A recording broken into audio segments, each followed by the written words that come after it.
Dernières heures de vacances également pour Emmanuel Macron. La semaine prochaine s'annonce très chargée pour le président mercredi. Il participera au Conseil des ministres de rentrée et le lendemain, il s'envolera pour l'Algérie. Cette visite de 3 jours, du 25 au 27 août, a été officialisée hier par l'Assemblée après un entretien téléphonique entre le président français et son homologue algérien. Il s'agit d'un déplacement très attendu pour tenter de relancer une relation compliquée, Arthur Delaborde. Oui, Emmanuel Macron entend envoyer un signal fort en se déplaçant lui-même en Algérie. Ça sera sa première visite dans le pays depuis la grave crise diplomatique de l'automne 2021.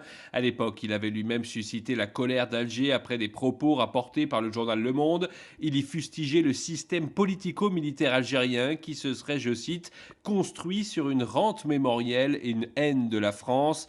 Malgré tout, depuis son arrivée à l'Élysée, Emmanuel Macron s'est fixé pour objectif de réconcilier les mémoires des peuples algériens et français avec des gestes concrets, comme par exemple lorsqu'il a reconnu que l'avocat indépendantiste Ali Boumengel avait été assassiné et torturé par l'armée française en 1957.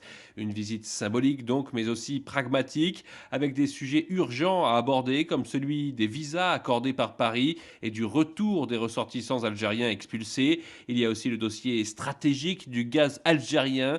Celui-ci intéresse beaucoup la France, qui cherche à s'affranchir du gaz russe et redoute d'éventuelles difficultés d'approvisionnement. Arthur Delaborde du service politique d'Europe 1.